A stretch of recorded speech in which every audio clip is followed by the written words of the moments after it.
السلام عليكم. انا امل سكرية. قبل ما نبتدي الفيديو ما تنسوش تعملوا لايك وشير ومتابعة لقناتي. البربوني البربوني اللي يعني الناس اللي بتعشق الجمبري او بتحب الجمبري وغالي عليها يبقى تلجأ للبربوني. البربوني هنعمله زيه زي الجمبري بالظبط. اولا هو نفس الطعم، نفس القرمشة من السمك اصلا اللي بيتغذى على الجمبري والاسماك الصغيرة، ما بيبقاش فيه اي زفارة نهائي، ولحمته لحمة الجمبري واحمر حمار الجمبري. هعمل معاكم شوربة السي فود، وهعمل معاكم كمان الرز الصيادية الاحمر مش البني، وهيبقى يعني طعمه رهيب.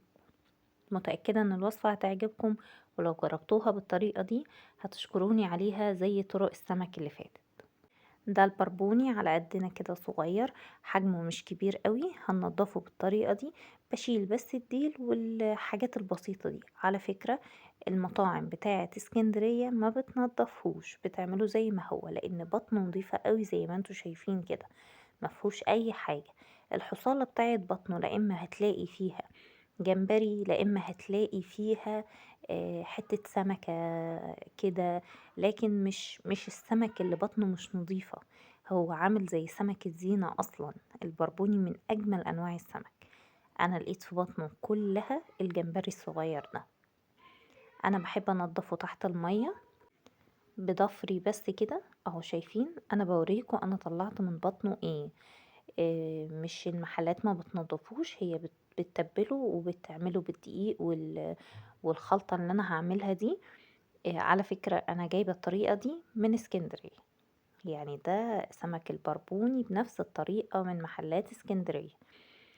انا بنضفه كده تحت المية بضفري بس، مش مستاهل سكينة لانه سمك حساس جدا.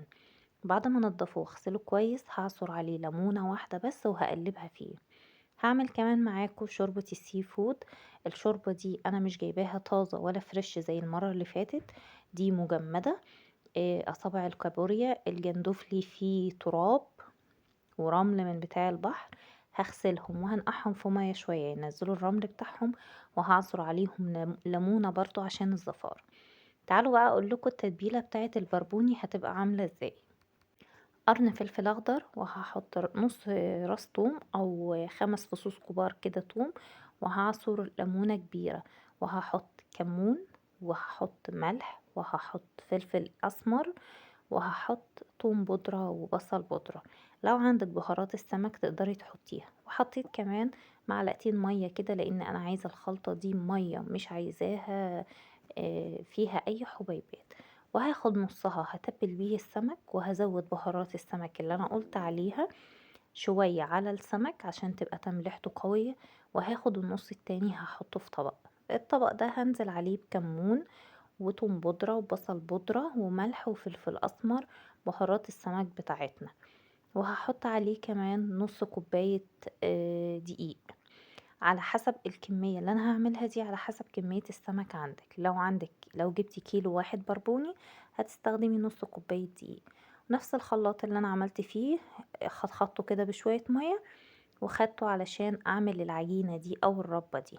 دي عبارة عن الدقيق والمية والتوابل اللي احنا قلنا عليها ونص التوابل اللي حطيناها على السمك.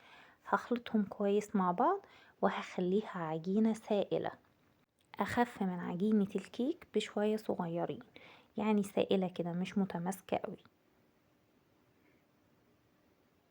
هقلبها كلها مع بعضها.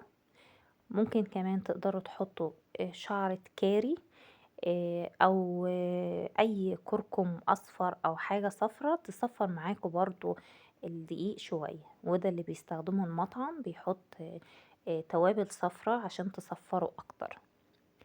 الطبق التاني هحط فيه نص كوباية الدقيق التانية، وهحط كمان معلقتين كبار نشا، وهحط نفس التوابل بتاعة السمك اللي احنا حطيناها على التتبيلتين الاولانيين. وهقلب كل التتبيلة دي مع بعضها.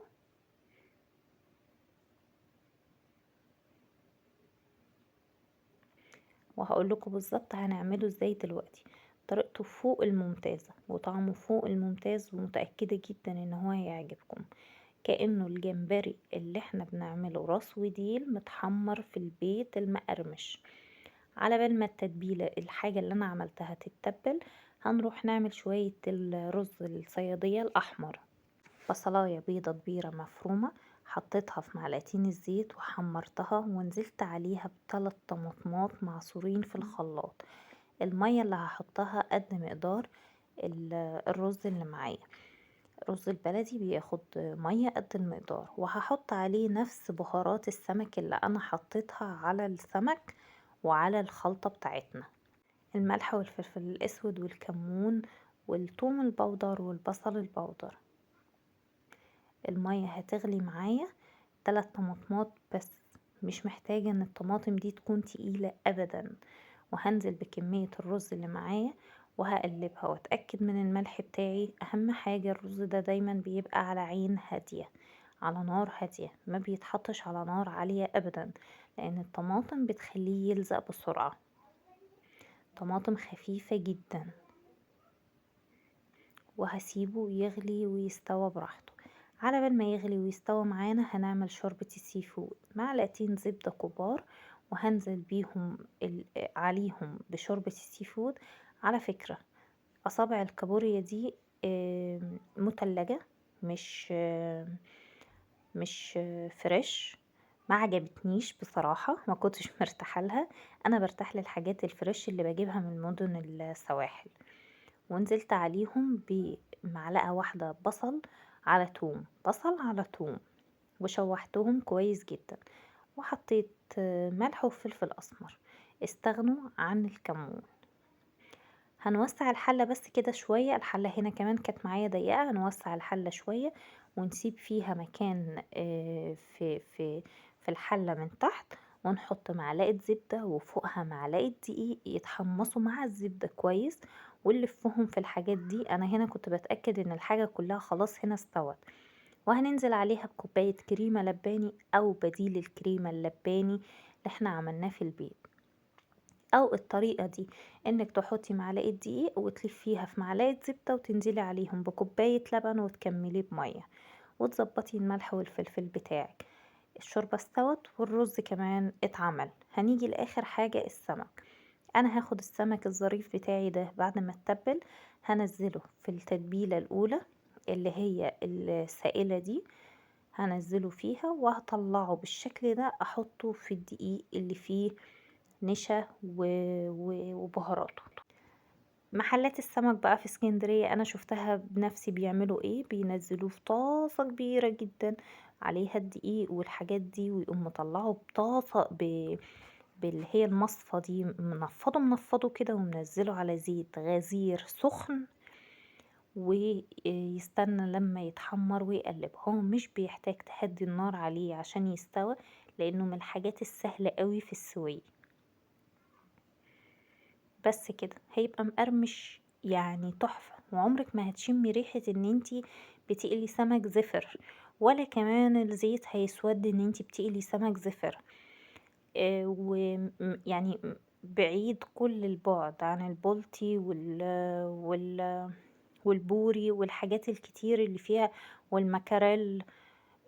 عاطي على طعم الجمبري، مش كمان الفيليه كمان مفهوش زفارة، بس ده طعم جمبري اكتر.